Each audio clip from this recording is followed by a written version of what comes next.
dengan tanah Melayu, dia ada satu yang dipanggil sebagai pentas Sunda. Pentas Sunda daratan. Jadi maknanya perhubungan antara Minangkabau dengan tanah Melayu, terutama Negeri Sembilan, cukup rapat sebenarnya. Jadi saya lebih suka istilah besar dengan keluarga kecil. Maknanya daripada Minangkabau dia boleh pergi ke tanah Melayu, terutama Negeri Sembilan, dan Negeri Sembilan boleh pergi ke Minangkabau. Cuma lagi penulisan yang tentang orang Negeri Sembilan pergi ke Minangkabau zaman awal dulu terlalu kurang. Yang saya pernah baca iaitu Tuanku Ahmad Tunggal, ya, salah seorang daripada bakal Yang Tuan di Negeri Sembilan yang sentiasa berulang-alik di tanah Minangkabau itu sendiri. Dan yang banyak diceritakan daripada Minangkabau Negeri Sembilan, semuanya itu adalah satu rumpun ketuku ketakal kedua si kelahi moyang. Kita ini sesuku seasal, kita ini senenek moyang. Jadi tinggal lagi yang datang awal tu sudah lama tinggal di sini dan jadi sudah ada campur gaul dengan apa yang berlaku di sini. Itu yang kadang-kadang ada kelainan, tapi akarnya masih lagi sama, akarnya tetap sama, ya. Jadi saya lebih cenderung untuk menyantumkan dari segi Islam dan dari segi adat dan budaya itu sendiri. Terima kasih permulaan daripada saya. Baik, terima kasih Datuk. So pastinya kita tak dapat lari lah apabila cerita tentang hubungan ini, kita perlu menyentuh kepada asal usul daripada bagaimana benda itu bermula. So Datuk dah memberikan satu pembukaan yang agak jelas sebenarnya. Namun Datuk sebut tadi sebenarnya ada hubung kait itu daripada maksudnya penghijrahan berlaku daripada mungkin tanah Padang itu bawa ke dan ke Negeri Sembilan. Cuma yang menariknya tu Cik Anwar, apabila di Malaysia tu sebenarnya dia tertumpu pada satu daerah ataupun satu negeri. So maksudnya dia pemukiman ataupun satu bentuk kepesatan atau pembangunan tu nampak sangat jelas di situ. Betul. Okey. Tak apa, kita terus pada Ibu Narasti. Kalau kata Ibu ada benda yang Ibu nak kupaskan daripada tema besar kita tadi, ada kebudayaan Minangkabau, persaudaraan negara. Kalau Ibu nak kongsikan dengan kita, silakan Ibu. Persilakan. Okay. Assalamualaikum warahmatullahi wabarakatuh. Yang saya hormati Datuk Rusli, ya, sudah seperti orang Minang ini bersaudaranya sangat kuat. Maknanya bila bertemu dia tidak ada rasa batas-batas, walaupun Datuk berada di Malaysia, saya sudah bertugas pula di Indonesia sekarang. Kita tetap menjalin silaturahmi dari cara kita bersapa gitu ya, orang Minang ya. Kemudian Anwar juga macam tu. Itulah Minangkabau itu orangnya sangat familiar, ramah. Kemudian kalau kita ini kan dengan bagaimana orang Minangkabau itu sampai di Malaysia, mungkinlah panjang ceritanya. Tetapi yang jelas kenapa orang Minang sampai di Malaysia, mesti karena orang Minang itu suka merantau. Jadi orang Minang, kalau kita ini kan dulu daerah Minang itu kecil saja sebenarnya. Dia diselingkung 3 gunung itu. Jadi Gunung Merapi, Gunung Singgalang, dan Gunung Sago. Gunung Merapi dan Singgalang itu berada di Kabupaten Agam, Bukit Tinggi. Kemudian juga ada di daerah Tanah Datar yang sekarang ada Istana Pagaruyung. Kemudian Gunung Sago itu di 50 kota. 50 kota itu Payakumbuh. Jadi itulah sebenarnya asal orang Minangkabau itu, dia disebut dengan Luhak Nantigo gitu. Jadi yang tadi itu Agam, kemudian Tanah Datar dan 50 kota. Kemudian ada daerah-daerah yang disebut dengan daerah rantau di Minangkabau itu. Daerah rantau di luar daripada yang berbukit-bukit itu tadi daerahnya. Kemudian mereka pergi ke pesisir, lalu ada di tepi-tepi Danau Singkara misalnya. Nah itu disebut dengan kapal rantau. Yang paling dekat dengan daerah Darik itu daerah Darik daratan gitu. Jadi maksudnya Luhak Nantigo itu berada di daratan, di berbukit-bukit, kemudian ada danau misalnya, kemudian di Solok, daerah Solok, Kabupaten Solok itu disebut dengan kapal rantau. Kalau misalnya sekarang kita sebut bahwa Solok itu sebagai kapal rantau, sebenarnya itu juga sejarahnya perlu dikaji lagi karena 1.000 rumah gadang yang bergonjong yang terkenal dengan adat matrilineal di mana perempuan-perempuan penghuni rumah gadang yang atapnya melengkung itu di Negeri Sembilan juga ada, itu paling banyak di daerah Solok. Daerah Solok itu kapal rantau yang disebut dengan kapal rantau. 1.000 rumah gadang. Jadi kalau pergi ke sana memang banyak rumah gadang ya. Nah, kemudian ada daerah pesisir. Seperti saya dari pesisir barat, pesisir selatan. Nah, itu namanya daerah rantau juga. Jadi orang yang pergi merantau ini tidak disebut dengan orang Minang dulunya. Dia katakan, oh orang pesisir gitu. Jadi tidak menyebut orang pesisir, orang Padang misalnya gitu. Padang juga tidak Minangkabau. Ini dalam sejarah juga tidak ada kesenian yang mencerminkan pencak silat, di mana dulu di daerah Darik itu, Luhak Nantigo itu adalah tokoh-tokoh silat ada di sana, lalu di daerah Padang, pesisir itu tidak ada kesenian-kesenian yang memakai talempong ya, cak lempong tuh. Jadi cak lempong tuh ciri khas dari kesenian tradisional Minangkabau yang dari Luhak itu sendiri. Jadi itulah asal muasalnya ya orang Minangkabau itu dengan 3 luhaknya, 3 gunungnya yang memelihara tagak menjulang, Gunung Merapi, Gunung Singgalang, Tagak Menjago kan gitu. Ya Datuk. Ya. Ya. Saya belajar dari Datuk ini tidak paham sangat karena saya tari saja. Okey, Mohon Ibu. diluruskan Datuk. Jika Okey. mungkin Datuk, kalau kita nak balik pada Datuk, kalau dapat dihubung kaitkan apabila kita sebut, Datuk boleh dengar Lain tu. Dengar. Dengar. Okey. Dengar tu, okey. Dengar. Datuk, Dengar. hubung kait Minangkabau. So kalau kata kita bercerita tentang skop yang lebih khusus, kalau kita sebut Negeri Sembilan lah sekarang ni, Negeri Sembilan terkenal dengan adat pepatihnya. So bagaimana sebenarnya kalau Datuk boleh jelaskan kepada audiens kita hari ini hubungan antara Minangkabau dan adat pepatih itu untuk menjadikan lebih jelas. Silakan Datuk. Okey. Saya nak mula bercerita begini sebenarnya. Hubungan adat pepatih dan Minangkabau itu tidak jauh bezanya sebenarnya.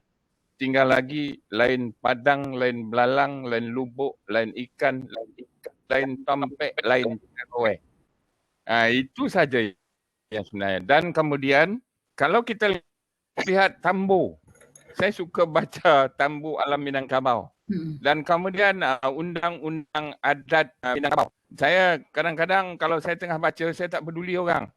Saya kunci pintu, saya tak peduli. Kadang-kadang saya lupa nak makan, nak menghabis bacaan tu.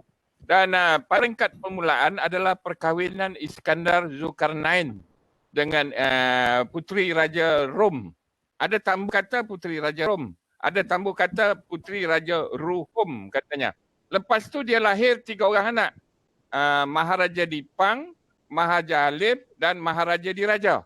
Maharaja Dipang apabila dah cukup sifat dan besarnya dia mentadbir di China.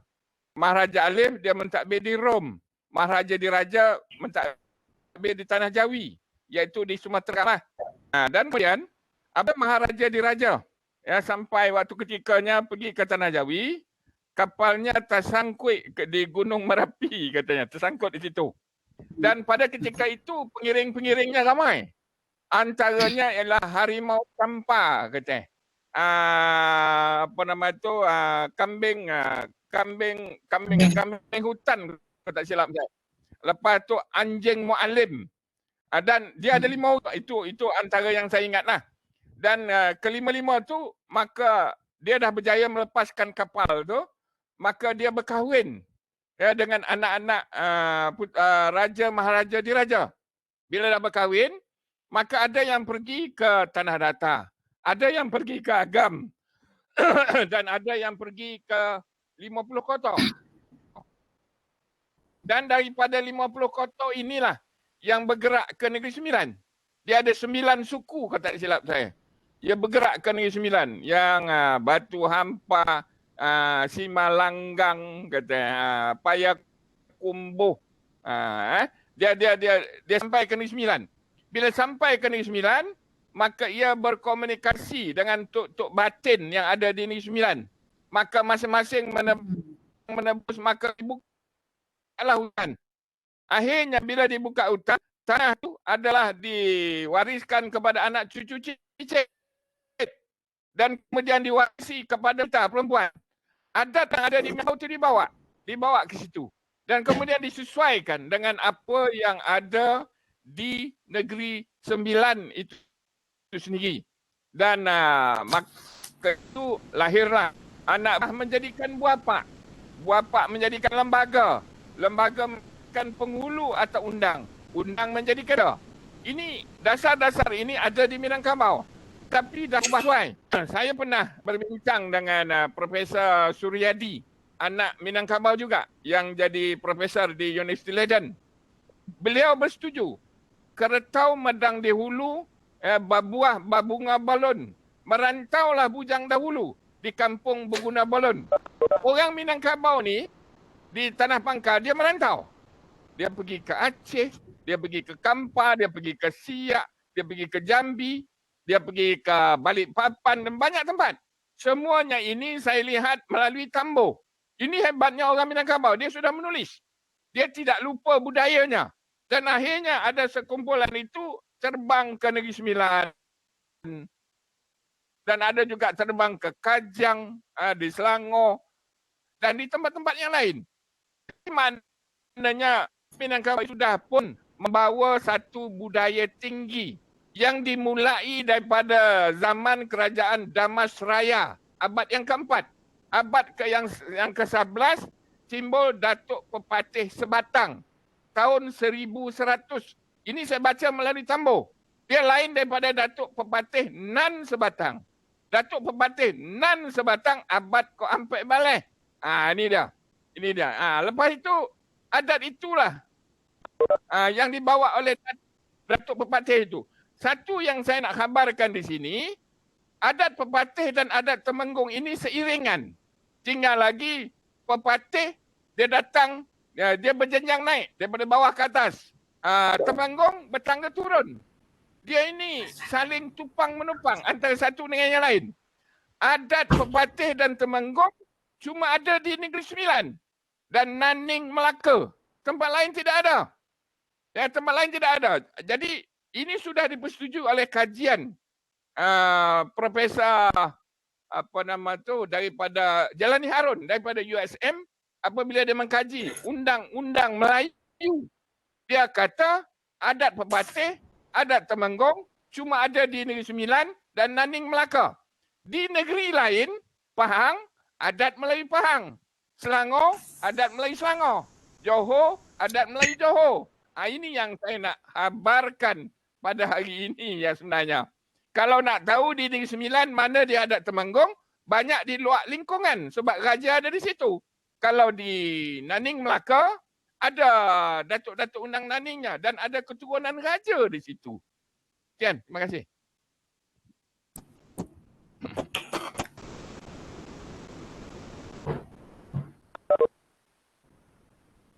Baik Datuk, terima kasih. So penerangan tu, cuma nanti kalau Datuk boleh tambah sikit Datuk, apa sebenarnya faktor yang menjadikan satu yang istimewa bagaimana Minangkabau itu dia boleh berpusat, maksudnya sangat dominan di Negeri Sembilan. Datuk sebut tadi ada juga yang bawa ke Kajang, ada turun mana. Tapi kenapa benda tu Negeri Sembilan dia boleh membentuk satu populasi besar yang dengan zahirnya memperagakan Minangkabau?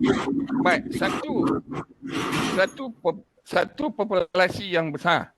Saya ada banyak membaca manuskrip lama. Sedangkan orang Negeri Sembilan pun tak berapa bersetuju dengan pandangan saya. Tapi saya bercakap berdasarkan fakta.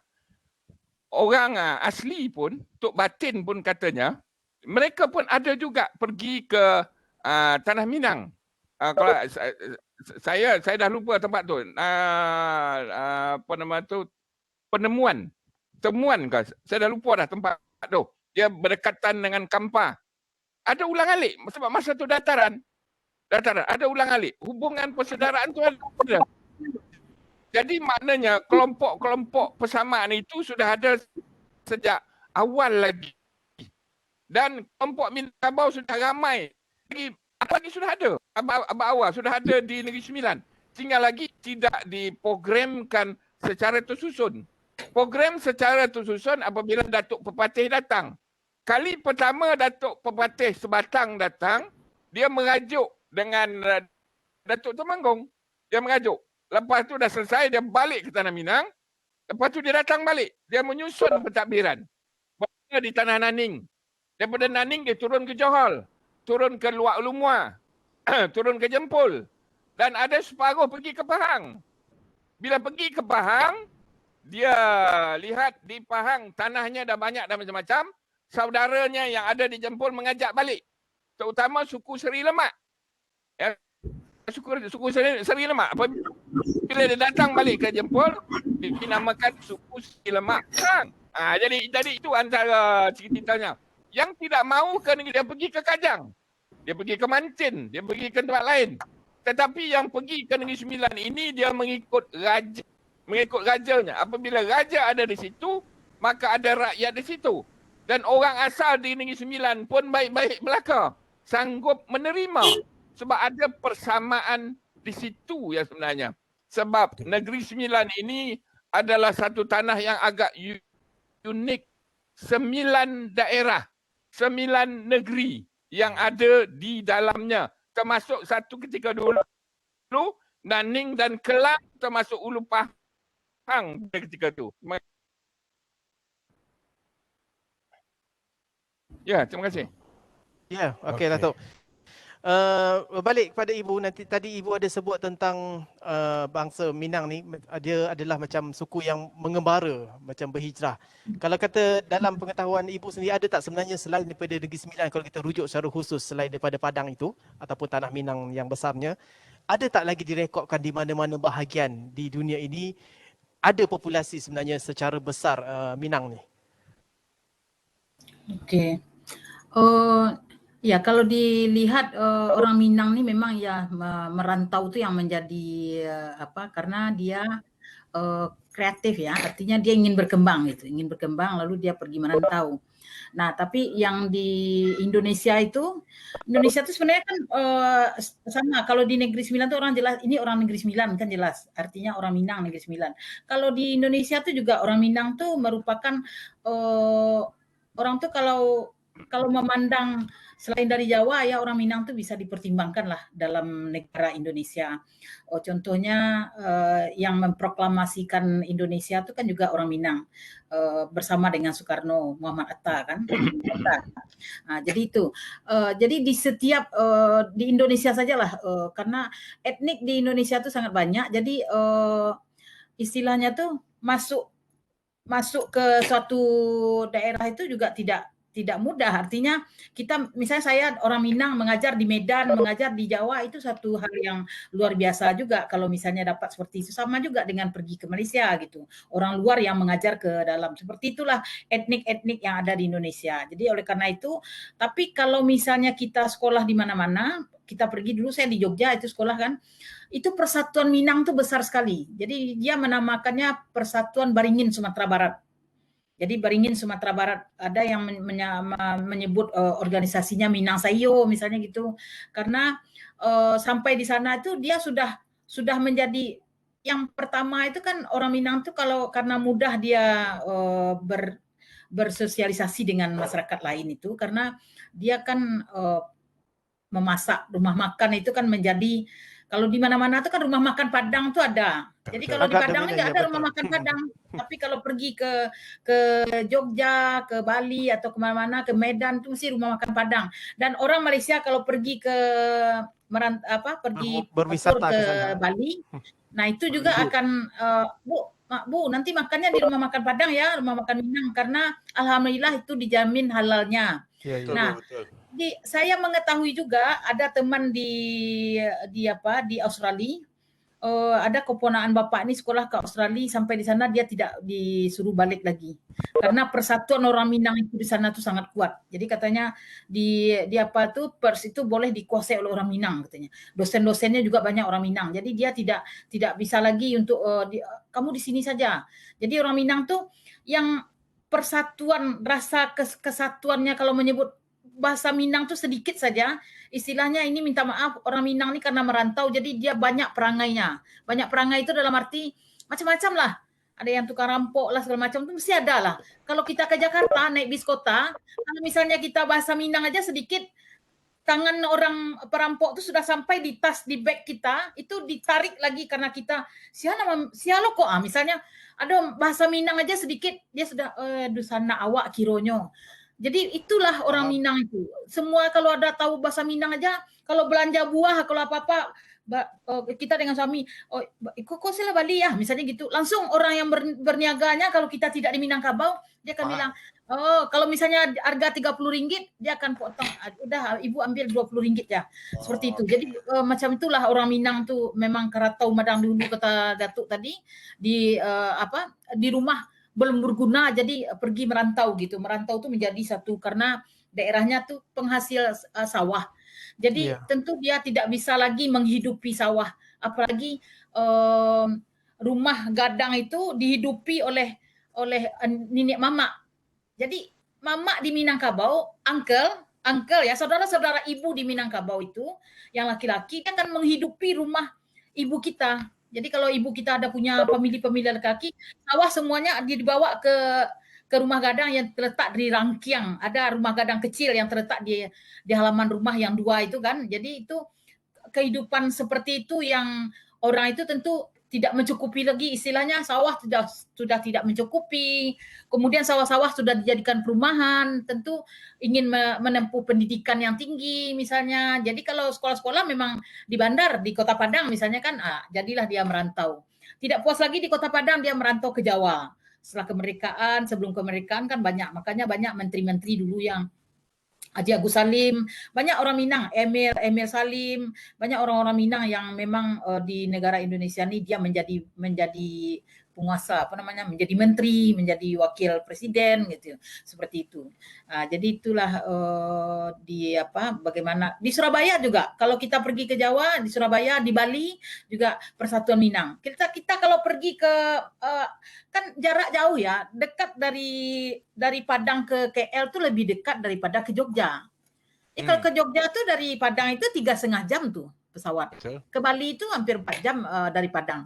Jadi kita sampai di sana itu cari saja rumah makan Padang. Kalau tidak tahu, kalau anak-anak kuliah dulu, zaman dulu kan ya Gajah Mada University itu terkenal, Universitas Indonesia UI itu terkenal sekali. Jadi mereka tidak perlu ragu, orang tua tidak perlu ragu melepas anaknya pergi merantau. Nanti cari aja rumah makan Padang, terus pasti ada organisasi. Tanya di mana tempat kos, misalnya kami baru dari Padang, dia akan carikan, dia langsung menjadi anak. Udah tidur aja di sini dulu, nanti saya carikan kamu rumah. Di mana kamu yang ini. Selama kamu belum dapat apa-apa, kamu di rumah saya aja dulu. Seperti itulah kekuatan persatuan orang Minang gitu. Makanya di Malaysia juga saya terasa begitu. Kenal dengan Datuk Rusli, kenal dengan Anwar, kenal dengan Zul, terus semuanya itu merasa ibu udah awak mah, Cik Nizam misalnya, Dr. Nizam sebegitu. Itu yang orang Minang tuh bangga dengan adat Minangnya ya. Jadi semuanya itu dia sampaikan melalui pasambahan, melalui pantun misalnya. Coba saya nyanyikan sedikit, ada lagu yang menyatakan adat Minang ya. Ya, sila Ibu. Ya, saya nyanyikan sedikit. Dangalah dusana nangko simak carito maso saisu nagari kita tageh bana ada jo syaratnya babalai bamu saji ba ulama jo jadi pandai suluh bendang dalam nagari. Nah, jadi apa apa yang terungkap dalam perasaan itu, orang Minang itu salah satunya juga menyatakan manifestasi jiwanya itu melalui ungkapan kata-kata dalam lagu, misalnya ada rumah gadang nan 9 ruang, rangkiang bari di halamannya. Rangkiang itu rumah gadang kecil. Jadi itu tempat padi. Nah, itu Datuk akan nyambung nanti. Ya. Datuk tu Bagaimana macam tak fungsi sabar rangkiang nak itu? menyambung lagunya ke Datuk? Yelah, saya amat Ya. tertarik dengan penjelasan daripada Ibu. Kira kalau apa yang disampaikan oleh Ibu, orang awak ni hebat-hebat. Kiranya semuanya boleh jadi menteri. Ada yang menjadi macam Ibu katakan, ada yang telah menjadi menteri di sana, dan juga persatuan itu yang menyebabkan kita itu bersatu. Macam mana Ibu cakap, Ibu berada di sini, macam itu juga bila saya ke Indonesia. So pernah berlaku pada saya pernah nak beli barang, saya hanya bercakap bahasa Minang saja. Memang betul, dia terus bagi saya harga yang jauh lebih murah daripada orang Malaysia kalau kita berbahasa Malaysia. So jadi dekat situ kita nampak dia punya komuniti tu. Maksudnya dia jaga, dan memang saya tak nafikan lah, kalau saya ke mana sahaja pun bahasa Negeri Sembilan ataupun bahasa Minang ini memang saya tak boleh buang. Itu yang menyebabkan Sebati, ya. saya lebih mudah untuk dirapati dan mudah mesra. Tak begitu, Datuk? Betul tak, Datuk? Ya. Kan? Kita ni kok ke mana pun payah ya. Lidah tu dah berbelit nak cakap tuan-tuan. Okey, sebelum kita lanjut, mungkin kepada semua kita punya para peserta hari ini daripada anak-anak mahasiswa, jika ada sebarang persoalan ataupun apa-apa kegusaran, maksud saya yang inginkan penjelasan, boleh saja berkomunikasi dengan kita. Kalau ada nak ditanya, macam mana Webex ni boleh angkat tangan ke apa tak? Kalau ada, just maklum je, kita kalau ada nak bertanya, boleh terus saja berinteraksi dengan kita, ambil peluang. Kita ada tampilkan dua tokoh utama yang kita bincangkan dalam Minangkabau ni. Ambil peluang ini untuk berkomunikasi ataupun untuk mendapatkan penjelasan daripada apa yang anda ingin tanya. Datuk, tadi saya tertarik apabila Ibu ada sebut rumah gadang ni ada 9 ruang. Adakah satu bentuk kebetulan ataupun memang 9 ni ada hubung kait yang unik dengan kebudayaan Minang ni? Kalau kata 9 ruang satu, kenapa pula Negeri Sembilan tu dia 9? Surah Jadi apa itu 9 daerah kan? Surah apa? Sebenarnya memang ada hubung kait 9 yang tu surah tertentu antara Minang dengan 9 Surah ataupun itu hanya kebetulan? Tak ubah. Baik, kalau kita lihat orang Minang dan Negeri Sembilan ni, adat berseni syarak berseni hukum berseni kitab Allah. 9 ini melambangkan yang ada kaitan dengan surah At-Taubah. Jadi ada kaitan dengan Islam, ada kaitan dengan kepimpinan itu sendiri. Sebab orang Minang ini sangat-sangat menghormati pemimpinnya. Sebab pemimpinnya ini adalah orang yang didahulukan selangkah, ditinggikan seranting, dilebihkan sekuku, dipanjangkan serambut, diberikan beban berat petuah amanah. Ya, saya nak tambah apa yang dikatakan oleh ibu tu tadi. Siapa yang tidak kenal Hamka? Hamka, seorang yang cukup hebat. Oleh kerana pemikiran Hamka ini juga, maka banyak nilai-nilai yang di dalam adat itu sendiri yang sudah dimurnikan. Dan banyak yang kita setuju supaya ianya ada kaitan dengan syarak itu sendiri. Ya, dengan syarak itu sendiri. Dan kemudian, saya tidak malu untuk nak bercakap, kalau di Indonesia ini, yang banyak kehadapan ialah kepimpinan yang ada kaitan dengan darah Minang. Ya, yang ada kaitan dengan darah Minang itu tidak dapat dinafikan lagi. Oleh sebab itu, Minang ini adalah satu bumi yang cukup sejuk, yang melahirkan ramai tokoh-tokoh adat dan tokoh-tokoh syarak itu sendiri yang tidak boleh kita nafikan. Dan kalau kita lihat di Malaysia pun, di Perak pun, cuba baca sejarah raja di peringkat awal. Ini ada kaitan dengan Minangkabau.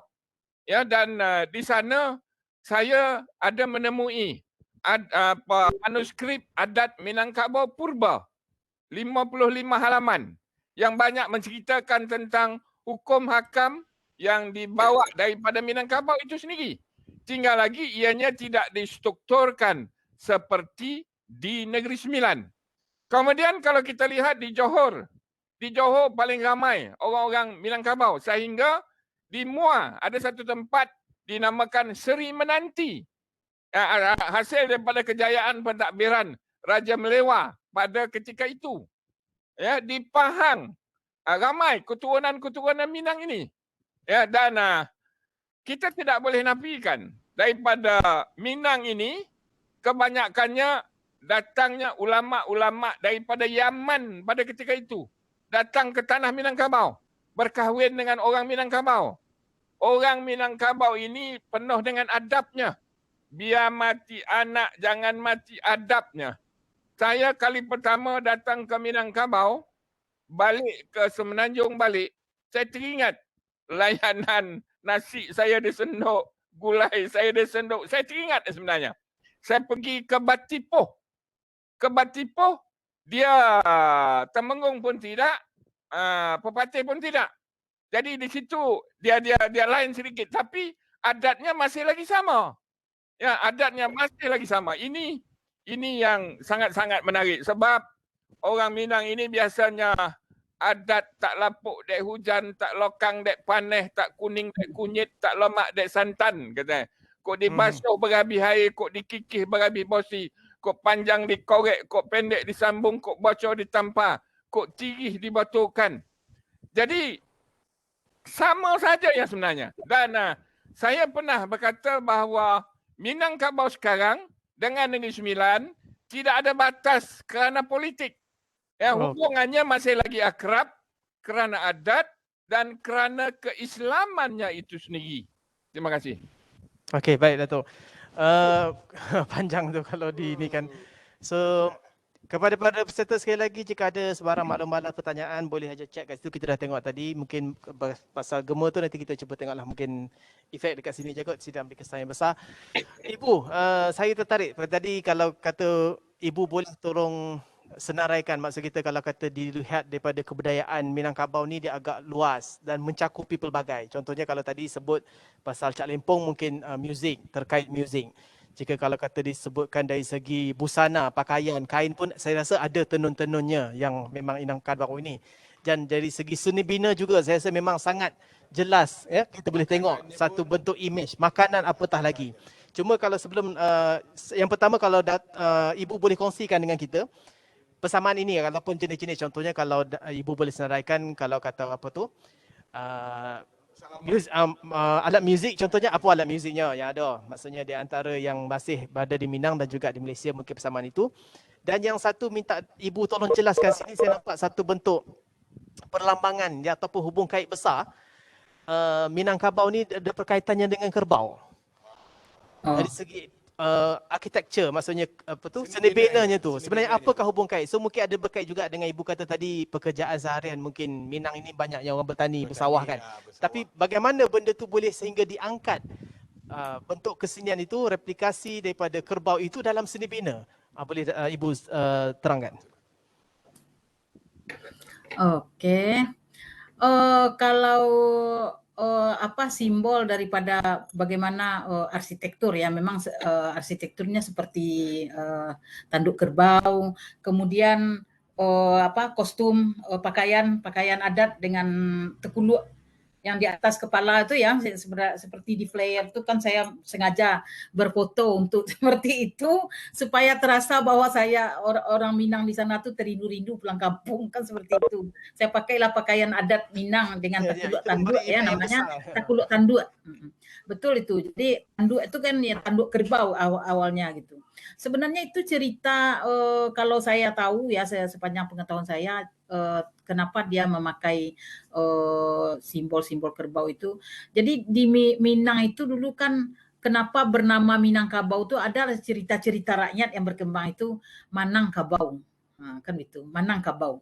Jadi menang kerbau orang Minang, kan seperti itu. Jadi makanya bernama Minangkabau kan seperti itu. Jadi ceritanya orang Jawa itu diadu-adu lah kerbau Jawa dengan kerbau orang Minang. Kerbau orang Minang Jawa itu besar. Pokoknya sapi yang paling besar kerbau yang paling besar lah. Ya. Jadi yang apa ini orang tuh sudah terpikir di Minang tidak ada kerbau yang sebesar itu. Lalu di situ letak cerdik cendekiawan orang Minang. Dipikirnya bagaimana bisa kita mengalahkan kerbau orang ini sementara kerbau kita itu tidak ada yang sebesar itu. Artinya bagaimana caranya gitu. Terus muncullah ide dari seorang orang Minang ini, katanya sudah kita cari kerbau yang baru melahirkan anak. Nah itu. Jadi cari kerbau yang baru melahirkan anak, anaknya itu kan erat menyusu. Jadi kerbau tuh disimpanlah berapa lama, mungkin kata 2 minggu disimpan anak kerbau itu, dia dipisahkan dari ibunya gitu kan. Jadi kan kalau anak dipisahkan dari induknya, itu kan tentu dia rindu dengan minum susu gitu kan, seperti itu. Dikasihlah kepalanya itu dipasang besi runcing di tanduknya yang 2 tuh, tanduk kerbau yang anak-anak kerbau tuh. Jadi pertandingan akan dimulai antara kerbau Jawa dengan kerbau Minang, orang Minang. Terus dikeluarkanlah kerbau keluar orang Jawa nih, udah besar dengan pongahnya gitu kan, ini kerbau kami nih, mana kerbau kamu gitu kan. Kalau pasti menang kerbau, tak ada kerbau di Minang nih yang sebesar itu. Akhirnya dikeluarkanlah kerbau yang dari kandangnya tadi, yang anak kerbau tuh. Tentu dia berlari mengejar susu gitu. Betul. Artinya kerbau ini memang dia inilah menyondak-nyondak lah di kerbau yang besar itu, karena dia ini, itu jadi itu berdarah jadinya kerbau yang besar itu. Jadi itulah tipu muslihat dalam orang Minang ya, dia mensiasati sesuatu tuh bagaimana kita supaya menang gitu kan. Kalau cara-cara itu kan bisa aja dihalalkan aja tuh. Cara bagaimana kan ada dibuat di peraturan bahwa tidak boleh memasang tanduk besi di kerbau, kan tidak terbayang oleh orang seperti itu. Jadi itu siasat-siasat itu nampak juga di dalam bersilat. Bersilat itu kalau di Minangkabau itu tidak hanya pengertiannya tuh untuk bela diri, bukan untuk bela diri, tetapi bagaimana mensiasati tamu yang datang itu. Orang Minang ini dia selalu waspada. Artinya begini, karena dia kan sistem nagari.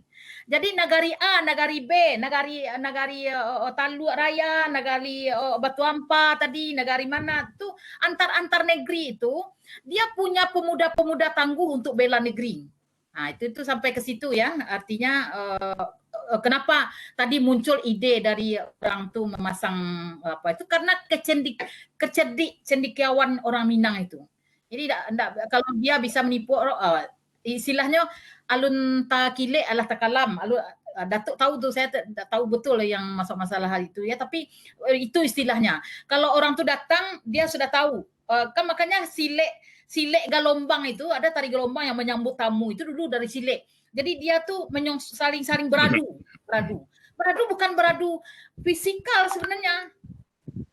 Batinnya beradu. Jadi dia kadang-kadang bisa saja tidak bersentuhan tetapi terjatuh lawannya. Jadi dia mensiasati lawan itu sebenarnya ketika dia melakukan gerak-gerak silek itu, dia tidak gunanya untuk pukul lawan, tetapi mensiasati supaya orang yang datang berniat buruk tadi, dia jadi lupa akan niatnya itu. Karena dia sudah dinikan dengan gerak-gerak seperti ini kan. Nah, menari misalnya silek-silek itu dengan gerak-gerak silat itu. Jadi dia terkesima tahu nak, terpukau melihat gerak itu sehingga terpukau. Okay. Jadi itu ada kesalahan ke di sebelah tu Cik? Itu makanya ada tanduk yang itu tuh juga simbol-simbol tuh di Minang ya ada. Di apa pun ada juga Sumatera Barat. Kira kalau nak dikirakan memang betul lah orang Minang ni cerdik. Tipu muslihatnya itu membuahkan hasil. Betul tak Ibu? Kan? Ya. Okey, saya tertarik dengan apa yang telah disampaikan oleh Ibu tadi. Okey, saya nak pindah kepada Datuk. Saya nak tanya Datuk tentang suku-suku yang terdapat, suku-suku Minangkabau yang terdapat di Malaysia dan juga di Indonesia. So, apakah persamaan yang suku-suku tersebut di antara negara kita dengan negara Indonesia? Masihkah sama ataupun ada penambahan lagi di negara sana ataupun macam mana? Silakan Datuk. Baik, kalau kita lihat dari segi suku ni, kalau di Negeri Sembilan, dia ada 9 suku. Dia banyak datang daripada 50 kota dan satu daripada Tanah Datar dan ada juga yang daripada Agam. Jadi misal kata kalau suku Simalanggang, suku Seri Malenggang kalau di Negeri Sembilan, dia datang daripada tanah Simalanggang itu sendiri. Suku Tanah Datar di Negeri Sembilan, dia datang daripada kawasan Tanah Datar. Suku Batu Hampa di Negeri Sembilan, dia datang daripada kawasan Batu Hampa di Negeri Sembilan. Kalau suku Payakumbuh pun datang daripada kawasan Payakumbuh di 50 kota itu sendiri. Jadi maknanya bila datang ke Negeri Sembilan, dia menggunakan nama tempatnya itu sebagai suku. Ya, sebagai suku. Ini antara bezanya. Dan kemudian suku-suku itu bukan bermakna orang Minangkabau atau orang Negeri Sembilan ini terlalu taksub kepada puaknya saja. Kalau kita pergi kepada ayat-ayat suci Al-Quran, ada ayat suci Al-Quran rasanya, ada yang mengatakan bahawa kita ini hidup bersuku-suku, berpuak-puak antara satu dengan lain. Kenal mengenal lah antara kamu. Kita kenal mengenal. Sebab itu apabila berkahwin, mestilah labu menjalar ke kundo, kundo menjalar ke labu katanya. Oleh sebab itu tidak boleh kahwin satu suku. Satu suku ya. Kalau di Minangkabau katanya kahwin satu suku ni ibarat makan cicak katanya. Kalau makan cicak jangan makan dalam rumah, makan jauh-jauh katanya. Maknanya dibuang daripada suku. Jadi gambarannya maknanya tidak boleh melakukan perkara yang seperti itu. Baik, saya nak sambung sedikit ya. Apa yang disampaikan oleh Ibu tadi. Orang Minangkabau ni yang sebenarnya bijak sebenarnya. Bijaksana. Saya nak gunakan istilah tu. Bijaksana. Semasa saya mengajar di UPSI Tanjung Malim, saya suka pergi ke pasar malam. Ada 5 peniaga Cina di situ. Okey. Beberapa minggu berikutnya saya tengok tinggal seorang yang peniaga. Yang lainnya semua keturunan Minang. Saya tanya, Uncle, mana yang lain? Sudah tutup lah, susah lah. Apa susah, Uncle? Kalau saya jual apple 10 biji RM5, dia boleh jual 15 biji RM5. Ini menunjukkan ukhuwah mereka, muafakat mereka. Itu yang saya kata cukup hebat. Dan kerbau ini adalah lambang kebesaran. Okey. Kalau di Minangkabau mungkin, di Negeri Sembilan pun mungkin. Kalau nak lantik pemimpin adat, kenduri kahwin, orang adat mesti sembelih kerbau. Mesti sembelih kerbau tu sendiri. Dia tidak mahu dia lambu dah. Tidak mahu dia kucing. Dia berdasarkan kedudukannya.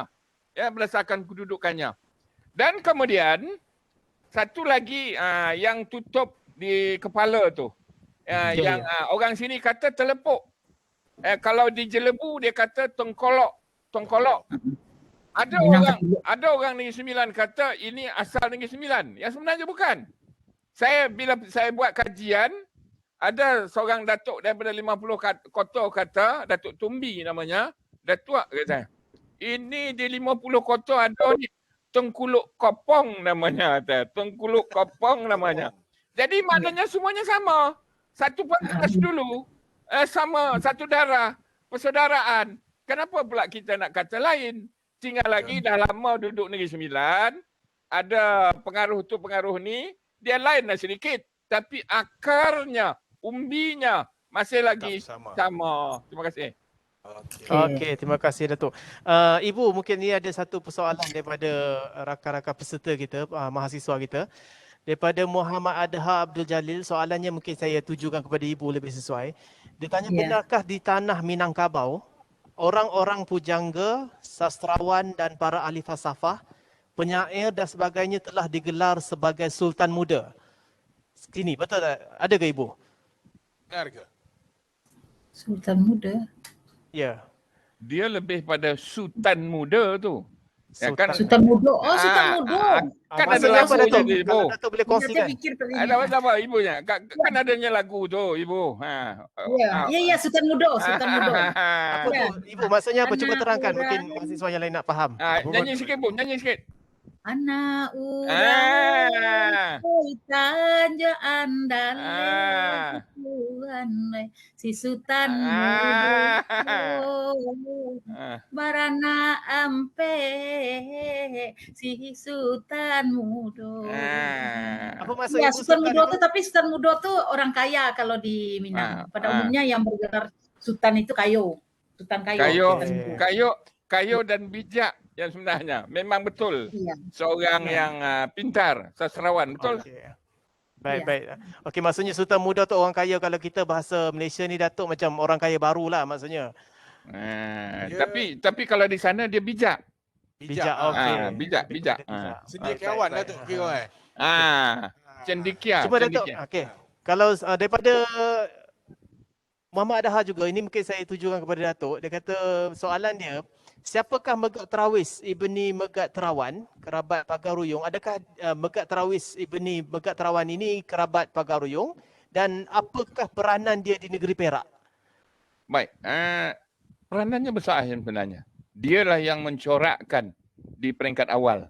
Kalau kita baca Tambo Minangkabau, apabila Sultan yang pertama, apabila tanjaknya, apa nama tu, yang tanjak di kepalanya tu, apabila perahunya di beting beras basah tak boleh bergerak, dia kena cabutkan. Dia kena buang semuanya. Dan maknanya lepas tu dia bersumpah. Dia bersumpah yang ada disebut, adalah kata-kata, saya lupa kata-katanya. Kata-katanya panjang. Apabila dah selesai bersumpah, maka masalah itu selesai. Dan maka bersahutlah daripada yang dalam kapal dengan yang ada di tepi tebing, termasuk Megat Terawis. Maka timbullah ampun tuanku dan daulat tuanku, dan saling raja-merajakan antara satu dengan yang lain. Memang itu sebab tu saya kata tidak boleh diputuskan sebenarnya, sebab hubungan darah ini memang ada. Di mana-mana pun memang ada. Kalau di Perak, sebab itu yang saya kata di peringkat awal tadi, ya, manuskrip Minangkabau Purba memang ada di sana, tetapi tidak distrukturkan. Tapi yang paling menarik kalau kita pergi di Perak ni, di kawasan Tanjung Malim sampai ke Selim River, ya, kalau kita dapat lihat di situ orang Rawo ramai, orang Kampar ramai, Minang pun ramai juga di situ. Betul. Dan kalau kita naik ke atas lagi, dia dah yang lain-lain lagi lah. Dan kemudian baru kita jumpa yang keturunan Perak. Ya, kalau di Perak Tengah, maka tu yang jumpa. Dia berbagai-bagai. Sebenarnya saya pernah berkata, melawat Perak lah bermakna kita melawat Malaysia yang sebenarnya. Sebab beragam-ragam, macam-macam benda ada. Makanan, budaya, adat, semua ada di situ. Terima kasih. Okey, Datuk, terima kasih. So ada lagi tulisan titipan daripada Adha ni, mungkin dia orang boleh tengok chat ke? Tu boleh tengok. Apa saya Okey. Satu lagi ni sama ada Ibu atau Datuk mungkin jawab. Soalan dia, apakah betul darah Minang itu dikira dari susur Pariok Inua? Pariok, Parwak. Susah. Bukan Pariok, Parui itu. Parui Indua. Perut. Oh. Maknanya ibu daripada sebelah perempuan, ibu. Oh ya, dinasab dari pihak ibu. Jadi itu yang matrilineal itu. Jadi dihitung keluarga kita itu dihitung dari pihak ibu. Jadi kalau suku ibu kita itu Caniago, saya Caniago, ibu saya Caniago, ayah saya Tanjung. Jadi beda itu. Jadi tidak boleh. Itu yang maksud Datuk tadi, tidak boleh kawin sesuku itu. Jadi kita di matrilineal itu semua. Sebenarnya adat, kalau orang menyalahartikan misalnya adat Nogori, adat Negeri Sembilan, adat Minangkabau itu seperti perempuannya menguasai, sebenarnya tidak itu. Jadi itu yang harus dipahami. Kalau orang Minang itu kawin, dia dengan yang istilahnya kan ada orang kata tuh, kalau orang Minang tuh yang meminang perempuan. Sebenarnya pengertian meminang itu dia menepuk bendol itu datang ke rumah laki-laki. Kalau saya mau kawin, anak saya perempuan mau kawin dengan orang lain gitu kan. Nah, kita kan yang perempuan nih ingin tahu istilahnya ada istilah mencakau kabau. Masih kabau juga lagi apanya, pakai istilahnya. Jadi Minang tuh mencakau kabau. Nanti pergi ke rumah dua ibu-ibu yang pergi ke rumah pihak calon anak itu, sebenarnya ingin tahu itu keluarganya baik atau tidak gitu. Karena anak mau nikah itu bukannya anak si A dengan si B, remaji ini yang mau kawin, tetapi kedua belah pihak ini harus menikah. Artinya menikah dalam arti itu keluarga besar gitu. Terjalin silaturahmi antara pihak perempuan dengan pihak laki-laki. Makanya ketika datang nanti datua di rumah nenek mama kita perempuan pihak ibu tuh nanya, bagaimana Neng anak-anak calon menantu kau tuh lain tak butonya, lain tak ada orang di rumah tuh keluarganya nang gilo, lain tak ada keluarganya nan sakit apa misalnya royan, gitu seperti itu. Jadi itu sebenarnya lebih jeli mencari menantu. Maksudnya tuh ini anak laki-laki memberikan keturunan kepada anak perempuan. Jadi kalau misalnya tidak disigi istilahnya ya Datuk ya, kalau tidak betul-betul diteliti siapa calon suami anak perempuan ini, siapa calonnya nanti, karena otomatis dia kan akan menjadi Rang Sumando tuh dia menyemenda di rumah yang perempuan. Laki-laki tuh enak loh, anak saya tuh dokter kawin sama anak pejabat wakil gubernur dulu kakeknya, pergi ke rumah itu senang aja sebenarnya. Jadi artinya bukan pengertian perempuan yang lebih menguasai itu bukan, tetapi bagaimana orang di Minangkabau itu punya anak perempuan mau dinikahkan, yang diharapkan bukan duit tetapi keturunan. Jadi laki-laki di Minangkabau itu tidak dituntut dia mencari uang. Di dalam adat Minangkabau dulu sawah banyak, sawah laweh, ladang laweh, untuk apa mencari laki-laki yang kayu rayo. Awaklah kayu. Seperti itu. Jadi mencari menantu itu untuk memberi keturunan. Itu kewajiban laki-laki di Minangkabau sebenarnya. Pada awalnya seperti itu. Tetapi laki-laki kenapa seperti itu? Laki-laki di Minangkabau itu dia membiayai ibunya. Dia pergi ke sawah ibunya, lalu isi sawah itu dibawanya ke itu yang membesarkan rumah gadang. Jadi kalau Anwar misalnya membesarkan rumah gadang ibunya sendiri, lalu yang kalau istrinya di rumah istrinya di rumah gadang juga. Saudara ibunya yang laki-laki pula, anak laki-laki pula yang membesarkan, yang memberi biaya hidup di dalam rumah. Seperti itu sebenarnya. Jadi itu kadang-kadang kita juga kalau di Indonesia juga orang Minang tuh gini-gini ya. Sebenarnya tidak seperti itu. Jadi itu adat Minang tuh sebenarnya sangat teliti. Makanya kalau menikah ini kita contoh saja, kalau terjadi perceraian, yang turun dari rumah laki-laki, bukan perempuan. Walaupun rumah itu dibeli bersama, tetapi tidak ada perempuan turun dari rumah. Coba aja kalau di Jawa, di Sunda, di Jawa. Yang turun perempuan tuh ke jalan, diambil orang lah. Diambil orang yang tidak tentu kerja, jadi menjual diri segala macam. Kalau di Minang tuh masih perempuan itu memang tinggi derajatnya. Jadi dia akan dikungkung oleh keluarga, famili laki-laki. Ibunya gitu. Jadi itu yang di Minang itu.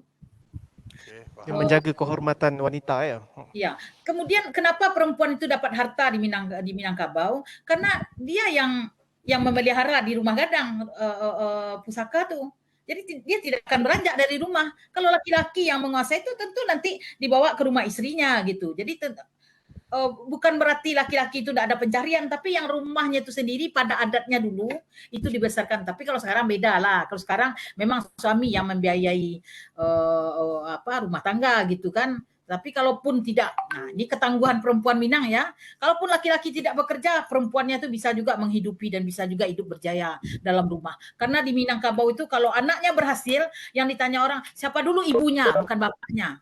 Anaknya tuh cerdas jadi dokter, iya ibunya dosen. Ibunya Ibu Neng, misalnya seperti itu contohnya. Jadi begitulah perempuan-perempuan Minangkabau tuh tidak manok segitu doh. Kalau misalnya suami kasih duit tuh diatur, dia yang mengatur. Saya pernah tuh dulu baru kenalan ya.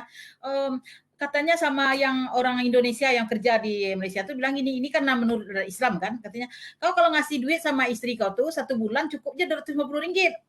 Kalau di Indonesia tuh tidak, duitnya suami itu diberi gaji ke perempuan semua, perempuanlah yang mengatur semuanya. Jadi perempuan itu pengatur ekonomi dalam rumah tangga. Duit itu tidak, kalau perempuan memegang duit di Minangkabau itu dipercaya dia tidak akan menggunakan duit itu untuk berfoya-foya.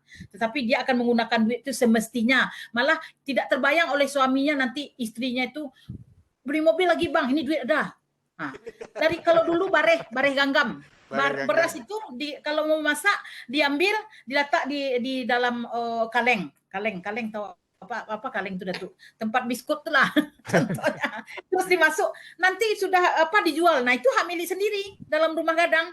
Jadi beras tuh diambil dalam rumah gadang tuh kan banyak tuh, kamarnya ada sekian, orangnya banyak dalam rumah. Siapa yang memasak? Nah, nanti beras tuh beras genggam namanya. Nah, diletakkan ke dalam kaleng. Nanti sudah lama itu dijual. Itulah hak milik yang perempuan. Itu yang dijual tabungan-tabungan istri yang nanti terkejut-kejut suaminya. Kita membuat rumah sendiri lagi bang, sawah di sana udah dikasih oleh mama katanya. Nah itu seperti itulah orang Minang. Jadi itu jawaban saya sementara itu dulu. Nanti kalau ada apa-apa pertanyaan kita panjangkan lagi. Datuk boleh menambahkan. Datuk sepertinya ada nak ditambah. Walaupun tinggal di Malaysia dia hebat tentang adat Minang. Baik, saya nak sambung apa yang dikatakan oleh sahabat saya tadi. Sebelum itu mungkin ada pendengar-pendengar yang agak keliru.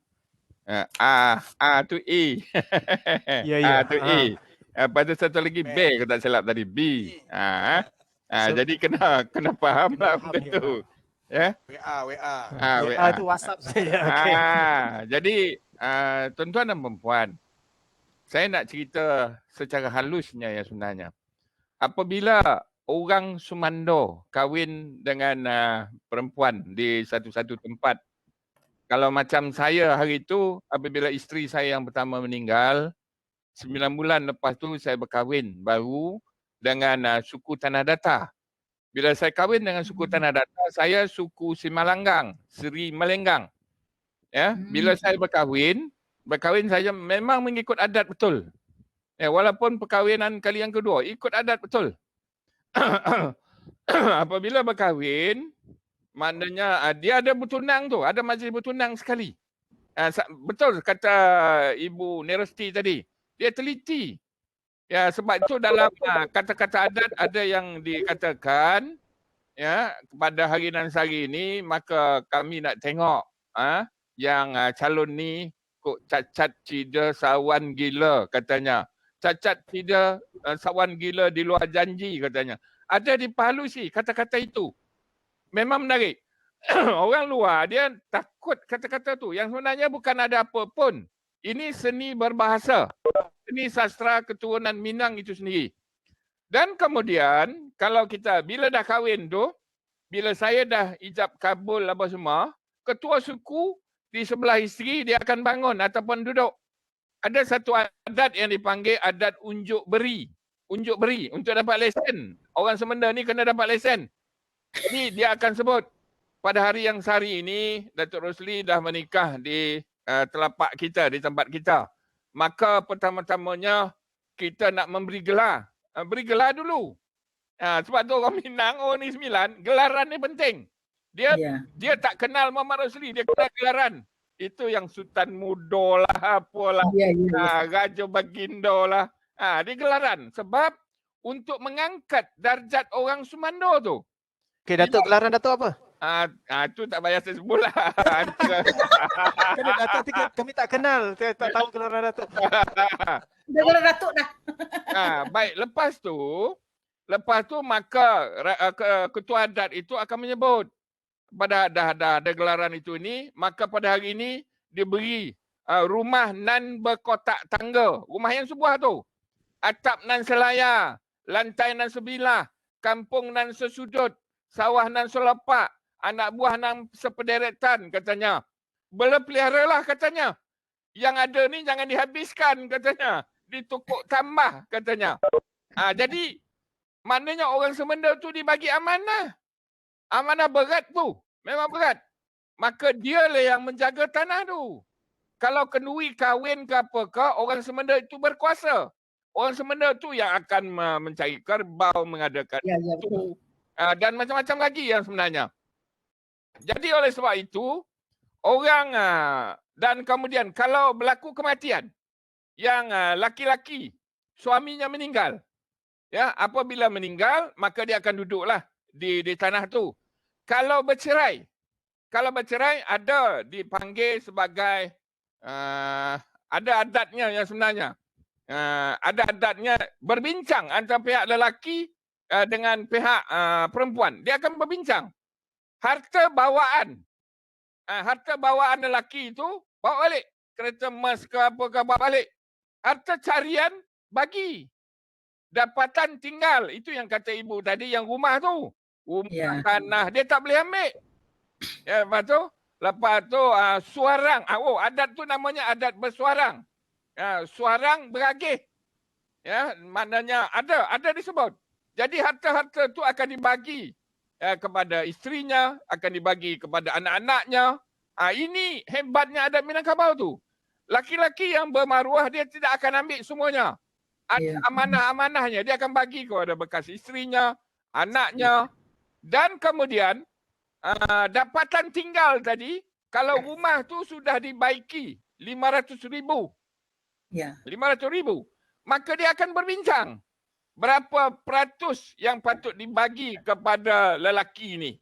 Kadang-kadang sampai satu tahap dia tak mampu, yang perempuan ni tak mampu nak bayar, akhirnya tak jadi nak cerai. Itu bijaksananya adat Minangkabau itu sendiri yang sebenarnya. Yang sebenarnya tidak ada keluar selai sepinggang, tidak ada. Tidak ada langsung. Laki-laki yang dipanggil sebagai orang tempat menda. Adik-beradik lelaki berkuasa juga pada tanah tu. Dia sebagai penjaga, ya, melindungi tanah tu. Tetapi yang mewarisi adalah perempuan. Dan kemudian kalau berlaku buah-buahan ke dijual ke itu ini, pembahagian duit tu secara peraid. Laki-laki lebih. Tetapi kena ingat, lelaki lebih tu kerana apa? Kalau suami kepada adiknya meninggal, anaknya kecil-kecil, tidak mampu untuk dibiayai, tanggungjawab adik-beradik lelaki kepada anak buahnya tadi. Itu cantik. Silang menyilang tu cantik. Tidak ada yang dikatakan tidak mengikut syarak yang sebenar. Sebab adat Minangkabau, adat pepatih ini, kalau digumpal selebar kuku, kalau dibentang selebar alam, walau sebesar biji labu, langit dan bumi ada di dalam. Dia cukup halus. Terima kasih. Yo, indah sungguh. Puitis. Itu sebab saya suka bila Datuk Rosli bentang ni. Dia mencorak atau mengembangkan minda kita dengan puitis-puitis saya. Sana untuk bukan kat sini ya soal. Cuba Datuk, saya lanjutkan sikit lagi. Mungkin Datuk boleh jawab soalan ni ada daripada peserta-peserta kita. Beliau memaklumkan pernah mendengar istilah pulang ke bakor. Apakah yang dimaksudkan dengan istilah pulang ke bakor itu? Bakor ni maknanya keturunan. Okey, bakar. Maknanya dia balik semula ke keturunannya. Misal kata kalau seseorang suami itu isterinya meninggal, saya hari itu isteri saya meninggal, akan dibuat adat menjemput kematian bini.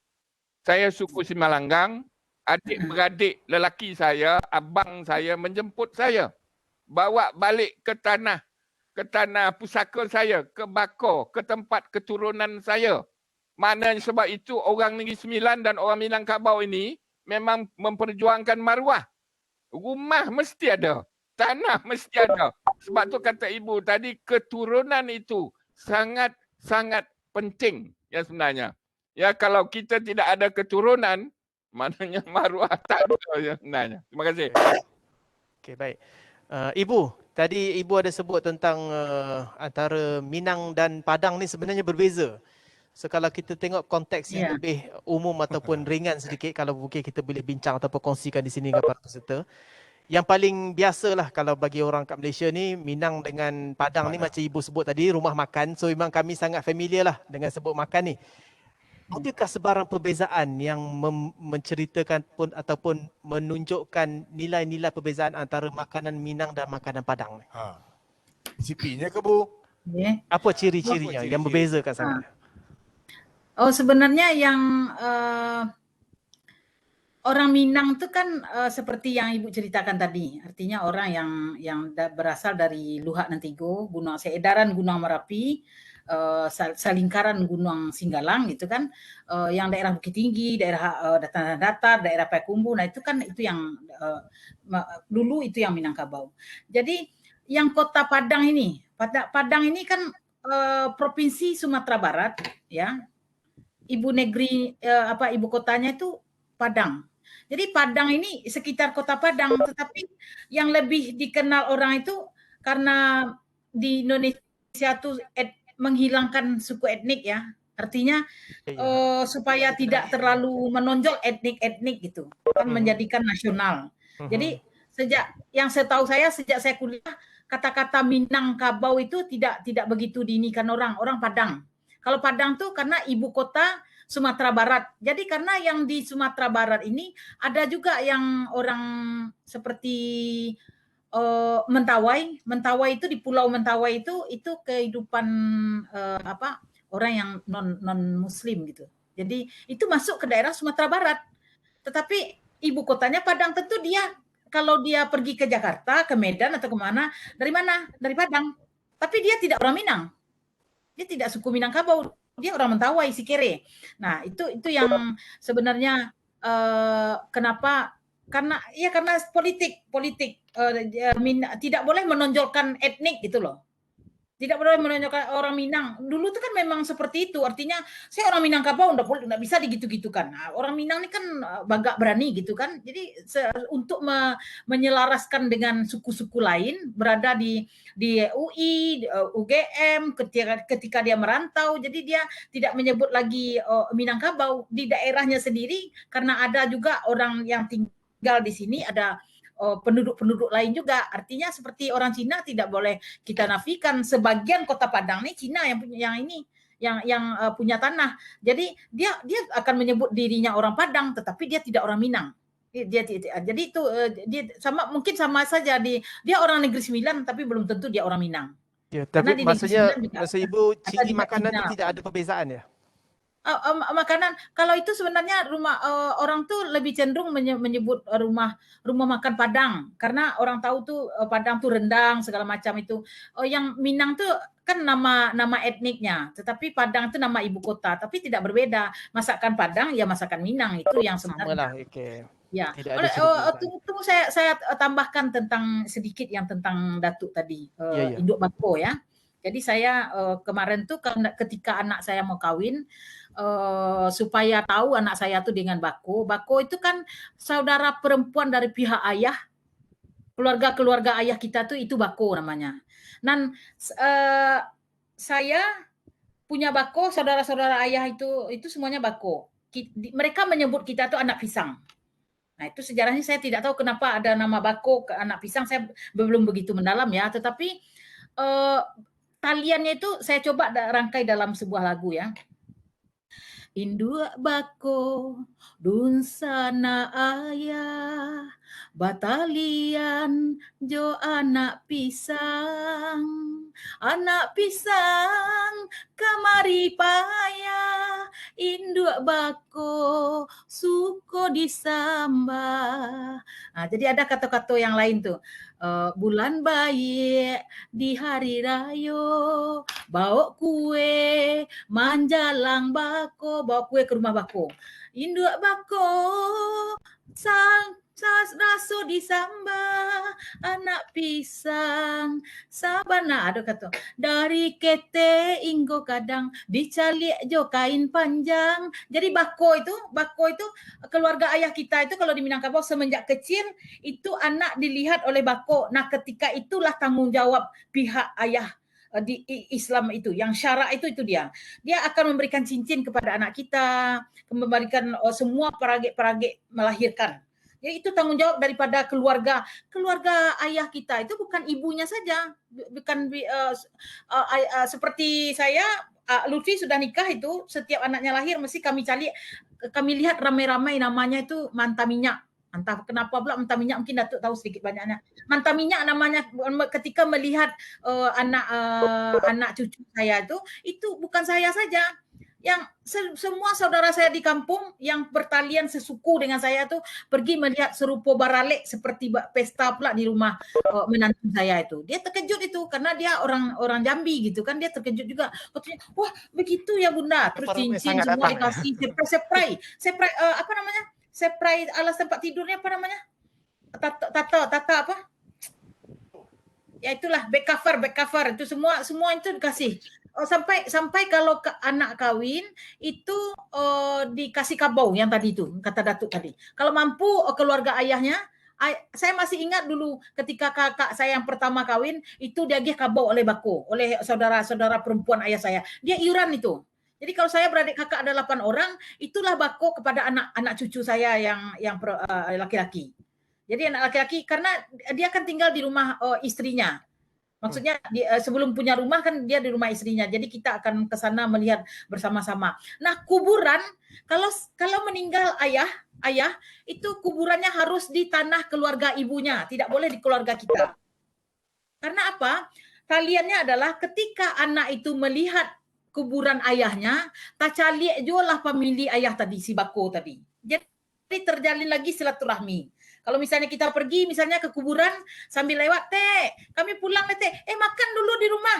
Seperti itu. Menjelang bulan puasa biasanya orang membersihkan kuburan. Hari raya juga pergi ke kuburan menjelang hari raya. Nah itu kita sambil kita mengunjungi bako. Nah kalau anak-anak kita yang kita punya beradat, apapun yang ada di rumah, misalnya seperti saya dari Jogja dulu pulang, ayah saya selalu bilang, apa bawa oleh-oleh dari Jogja? Misalnya bawa oleh-oleh Jogja lah, Jogja kan banyak juga sih ya oleh-olehnya. Dikasih ke rumah bako, ayah saya suruh kasih, bilang ini antar gitu. Nah nanti kadang-kadang dodol atau apa, hari raya itu selalu ke bulan puasa kita anak kita diajar ke rumah suami, ke rumah orang tua suami untuk mengantar apa-apa.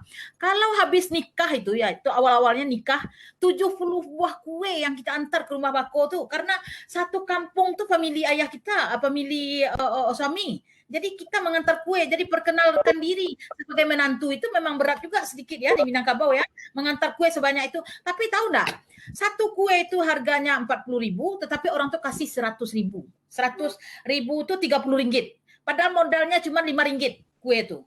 Misalnya 5 ringgit kue itu, tapi dia kasih banyak. Seperti itu. Jadi kalau pulang kue yang kita beli itu kemarin keponakan suami saya, anak buah suami saya kawin, dia bawa kue itu 70. Lalu dia nangis, kemana nak cari duit mengantar kue ke rumah famili suaminya gitu kan. Saya belikan, saya bilang itu. Saya beli dalam harga 2.200.000, tapi kembalinya 5 juta. Karena tempat kue itu, tapi kalau mengantar kue harus pakai sapu tangan. Nanti harus pakai kotak. Jadi nanti kotaknya tuh kotak yang tidak bisa tinggal di rumah orang itu. Karena tempat itu nanti akan dimasukkan ke sana duit 100. Jadi kue cuma 50.000, harga kue itu dibayar oleh bako famili-famili itu. Kan kalau tidak ada duit dia kasih gula, dikasihnya Indomie, mie, entah apa-apa, pokoknya dibalas lah gitu. Pisang atau apa-apa. Jadi itu hubungan antara anak pisang dan induk bako tadi. Jadi induk bako itu adalah keluarga induk bako dunsana ayah, batalian juga anak pisang, itu dia. Jadi itu saja tentang induk bako itu saya tambahkan sedikit tadi ya. Baik, kalau saya boleh rumuskan begini, mungkin ramai yang panjang untuk mendengar ulasan tadi. Ya. Saya nak mudahkan. Saya nak mudahkan. Saya dah sebut di peringkat awal tadi. Adat pepatih dan adat temenggung ini seiringan. Ya. Temenggung itu ke suami perginya. Suami. Pepatih itu pergi kepada isteri. Pergi pada isteri. Jadi maknanya di situ yang sebenarnya temenggung dan pepatih itu tidak boleh dipisahkan. Sebab jadi itulah alasan yang paling besar menunjukkan adat pepatih ataupun adat Minangkabau ni selari dengan syarak. Dia tak buang syarak. Itu syarak tu tapi halus. Sangat-sangat halus. Datuk Temenggung sebelum dia meninggal, dia dah berpesan kepada anak-anak buahnya. Ya wahai anak-anak buahku, jangan bergaduh dengan keturunan pepatih ni. Sebab pepatih ni adalah saudara kita. Jadi mana dia saling tupang menupang. Sebab tu saya kata Temenggung tak dari Johor. Dia tak dari Pahang. tak ada di Selangor. Ya. Dia ada di tempat yang mengamalkan adat Minangkabau dan adat pepatih saja. Jadi Ibu Nerosti dah terangkan tadi. Dia berpusing tadi. Kesimpulannya itulah Temenggung dan pepatih tu. Saudara. Kesaling hubung kait dia tu. Ya. Ya, okey baik. Datuk, mungkin ada saya suka untuk balik kepada konsep ibu sebut tadi rumah gadang. Rumah gadang ni maksudnya kalau bahasa biasanya rumah besar lah ya. So kalau Datuk boleh terangkan, mungkin peserta juga nak faham, adakah konsep rumah gadang itu ada macam semacam mungkin penginapan keluarga? Adakah begitu, dan adakah maksudnya masih wujud pengamalan itu di Negeri Sembilan, rumah gadang ni? Dan tadi ibu ada terang pasal rumah gadang, kemudian ada rumah kecil pula di luar itu. Kalau Datuk boleh rungkaikan sedikit apa benda sebenarnya fungsi setiap benda yang di luar itu juga. Baik. Dan rumah gadang tu sendiri bagaimana dia pengoperasiannya? Kalau di Minangkabau, saya menganggapkan itu induknya. Itu dasarnya. Memang dah kukuh dah di situ. Ya, rumah gadang bergonjong. Bergonjong atasnya. Dia ada 3 tingkatnya. Melambangkan pemimpin, cerdik pandai, orang adat bergabung dalam pentadbiran. Bila sampai ke Negeri Sembilan, orang Negeri Sembilan tidak boleh tolak mengatakan tidak ada pengaruh Minangkabau. Di Negeri Sembilan, dia sudah itu yang dikatakan lain padang, lain belalang, lain lubuk, lain ikan, lain tempat, lain cara. Masih lagi mendasari cara induknya, tetapi dipanggil sebagai bumbung panjang. Dia melentur juga. Dia tidak bergonjong, tapi dia bumbung panjang. Daripada kiri, kanan sampai ke kiri. Dia melentur di situ. Lahir, dan kemudian itu menggambarkan suasana kehidupan. Sampailah ianya lahir. Sama seperti apa yang ada di Minangkabau. Cuma di Negeri Sembilan, dia sudah bercampur dengan adat Siak dan kemudian adat orang asal. Tetapi dasarnya masih lagi sama. Disesuaikan dengan keadaan tempat. Kalau pergi di bahagian Serambi itu kecil. Dia boleh bertemu lutut antara sananya dengan sini. Itu nak menunjukkan saling kenal mengenal antara satu dengan yang lain. Dan kemudian kalau di Negeri Sembilan, apabila sampai ke rumah tu, katang-katang berisi manek berisi hamba padi. Segala yang datang jemputlah naik. Sebelum naik, basuhlah kaki katanya. Sebelum naik, ada moncinya yang akan sambut. Di rumah yang depan tu, yang bertutup depan itu dipanggil sebagai rumah tangga. Akan bincang-bincang, dia akan naik ke atas. Naik ke atas, dia bukan boleh terus sampai ke ujung. Dia akan berunding dulu. Lepas tu barulah bincang di ujung. Dasarnya masih lagi sama. Dia tak lari dasarnya. Kalau di Negeri Sembilan ada disebut rumah tiang pecah 8. Ada 8 semua. Sebab dia berubah mengikut keadaan apabila ada pertempuran. Kalau kita baca Tambur Alam Minangkabau, Siak tu asalnya adalah sebahagian daripada Minangkabau. Jambi itu sebahagian daripada Minangkabau. Kampar tu sebahagian daripada Minangkabau. Aceh tu sebahagian daripada Minangkabau. Kalau kita tengok Tambur tu sendiri. Jadi bendanya sama ya sebenarnya. Sama. Dia berubah ikut keadaan. Kalau yang kata Ibu Nerosti tadi, Padang dan Minangkabau. Itu yang dikatakan lain padang, lain belalang, lain lubuk, lain ikan, lain tempat, lain caranya. Tapi ada beberapa penulisan yang saya cuba teroka sekarang. Saya tak berani nak membuat satu kesimpulan. Saya cuma boleh cerita secara dasar. Zaman Belanda. Belanda lah yang membawa sistem pecah-pecah dan perintah. Sama macam zaman Inggeris di Tanah Melayu.